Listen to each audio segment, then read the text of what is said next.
Assalamualaikum warahmatullahi wabarakatuh.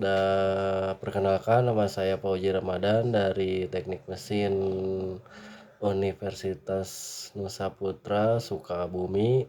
Di sini saya akan menjelaskan tentang terminologi dan karakteristik perancangan CPT dan contoh dan perhitungannya. Di sini saya akan membahas yang pertama pengertian CPT. CPT adalah sistem perpindahan yang kecepatannya secara full dan otomatis sesuai dengan putarannya. Eee, Cara kerja atau prinsip kerja dari transmisi otomatis CVT pada sebuah sepeda motor yaitu tidak menggunakan roda gigi seperti halnya motor biasa, memakai, rantai atau yang disebut kita, dengan putaran roda gigi. Untuk bisa melakukan pengaturan rasio transmisi, melainkan dalam hal ini ada beberapa, rasio-rasio yang terdiri dari dalam CVT tersebut. Cara kerjanya menggunakan atau menggandalkan sabuk seperti, sabuk pada umumnya gitu dan terbuat dari material karet atau yang sering disebut dengan pibel. Karena apa disebut pibel? Karena dia berbentuknya V ya dan serta mengandalkan fully variable. Menggunakan kedua komponen tersebut nantinya akan memperoleh dan dibandingkan gigi yang bervariasi.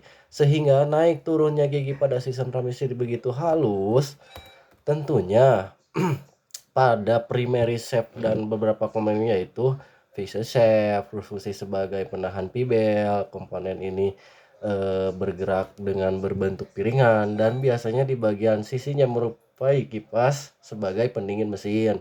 Kenapa ada di dalamnya ada kipas di dalam spitinya? Karena itu semakin putarannya cepat, semakin panas gitu ya gesekannya di dalam sliding shaft itu. Sliding shaft ini dapat bergerak ke kanan bahkan atau ke kiri.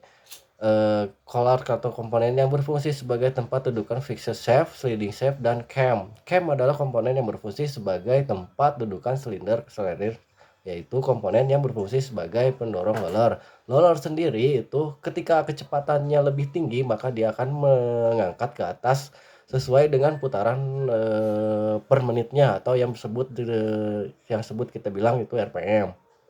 Apabila putaran mesin pula sebaliknya, jika putaran itu rendah maka si roller itu akan berbalik lagi kembali ke bawah. Dua komponen katalitik pibel, komponen ini berfungsi sebagai penghubung antara sliding shaft dan secondary shaft, yaitu meneruskan putaran mesin dari utama ke yang ke belakang. Biasanya pibel ini memiliki gerigi-gerigi yang dirancang pibel tidak terlalu panas akibat gesekan terus-menerus. Nah, yang tadi saya katakan pada utama yaitu kenapa huruf V itu karena untuk bergerigi-gerigi itu agar tidak salah satunya itu apa ya, salah satunya tidak aus, yang keduanya agar cepat, tidak licin begitu. Dan secondary shaft pada bagian ini beberapa komponennya itu sliding shaft yang berfungsi menekan pibel. Perbedaan dengan yang ada di primary shaft, di sini tidak memiliki sirif. Kenapa? Karena untuk tekanan yang tinggi itu bahkan harus dengan full ya keadaannya. Dan pegas berfungsi sebagai pendorong sliding shaft. Jadi ketika putarannya tinggi, si pegas itu langsung menekan dan ketika RPM itu menurun, otomatis si RPM itu RPM si apa si pegasnya itu langsung menurun lagi ya. Clutch housing atau biasanya disebut dengan rumah kopling yang berfungsi untuk meneruskan putaran pibel ke poros roda.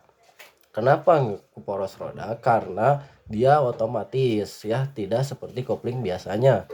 Sepatu kopling berfungsi sebagai penghubung putaran ke poros roda belakang. Sistem kerja model sentrifugal yaitu bekerja sebagai putaran tinggi rendahnya mesin atau yang bisa disebut kita bilang RPM.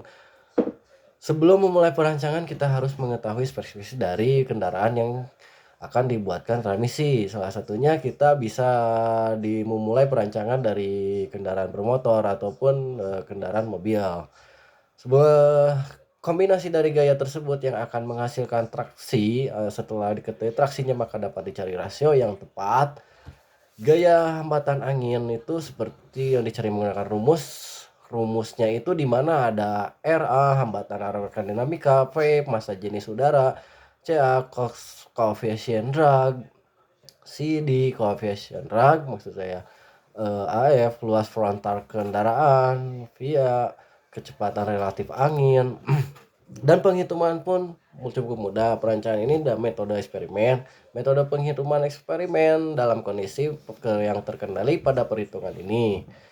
Dan perhitungan torsi sesuai putaran mesin, roller silinder itu jika obat 4000 berarti roller silinder itu 7,76, roller slidingnya 11,86 dan seterusnya sehingga roller silinder pun berubah-ubah sesuai dengan putaran mesin yang berbeda-beda.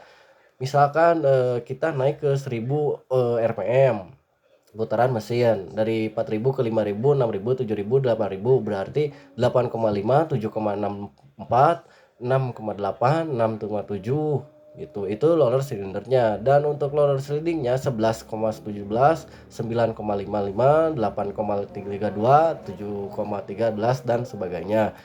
Analisa ini ya, memperlihatkan perbedaan daya sepeda motor menggunakan roller silinder pada perbedaan tentang putaran mesin 1000 rpm begitu. Selisih perbedaan antara roller silinder dengan roller sliding tersebut 1,3%.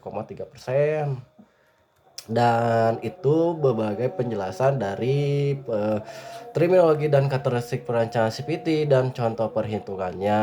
Terima kasih. Sebelumnya saya memaparkan ini. Terima kasih banyak yang udah mau menonton dan menjelaskannya kembali nanti. Jika ada koreksi salah di like and comment ya. Jangan lupa ya guys.